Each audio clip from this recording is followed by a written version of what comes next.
When we think of court jesters or fools in the modern age, we often think of them as having quite a shameful role, with much of the nobility humiliating them and laughing at their expense. This, however, could not be further from the truth, and these jokesters were often given great honours at court and were much respected throughout their service. But what exactly were court jesters, and what was it that they did exactly? That is the question I'm going to be answering in this video. By the way, if I do sound a little bit off, that's because I have been sick during this week, so I hope that's not too annoying. But without further ado, let's get straight into the video.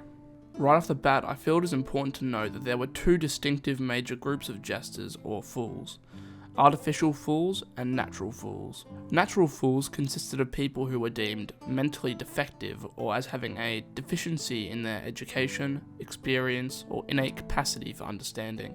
These were the kinds of jesters who sometimes stood as someone for the rest of society to laugh at and belittle. In spite of how morally wrong we may view this exploitation of disabled people in modern times, at the time it was around, this policy was generally not criticised, and many people saw it as a positive policy, as these natural comedians, so to speak, were usually not able to have a job or earn any sort of living on their own. The second group, artificial fools, is what most people in modern times imagine when they hear the word jester: someone who comes up with witty and original jokes in order to entertain a royal court. The main difference between the two groups is that a natural fool's comedy is usually not done intentionally, while an artificial fool's is, as the names would suggest. In England, many royal courts throughout history employed entertainers, and most had professional fools. Entertainment was not limited to jokes, however, and included music, storytelling, and physical comedy. Fool societies or groups of nomadic entertainers were also often hired to perform acrobatics and juggling for the entertainment of the court. Interestingly, jesters were also occasionally used as psychological warfare, with some jesters being tasked with riding out in front of their troops to provoke or mock the enemy, with others even serving as messengers. Jesters also played an important part in raising their own army spirits by singing songs and reciting stories. Some notable jesters of the medieval age include Will Somers, who was believed to be a natural fool during the reign of Henry VIII. In spite of being named a natural fool, it is said that Somers possessed a shrewd wit, and in the king's later years, when he was troubled with a painful leg condition, was the only one who was able to lift his spirits.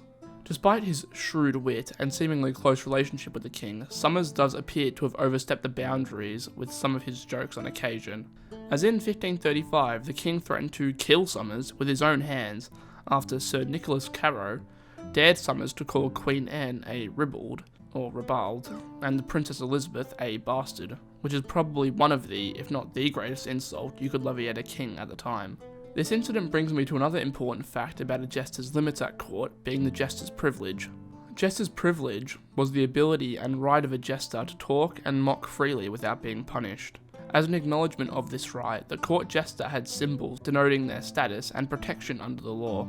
However, as we saw in that story about Somers and Henry VIII, jesters did sometimes overstep the boundaries and were kicked out of the court, or even executed in some cases, for making too insulting of jokes towards the royalty. Another notable jester from England was Geoffrey Hudson, who was believed to have been a dwarf and was very popular and loyal to his employer, Charles I. Hudson had the title of Royal Dwarf due to his short stature, and one of his most famous jests was to be presented hidden in a giant pie, from which he would then leap out in a miniature suit of armour.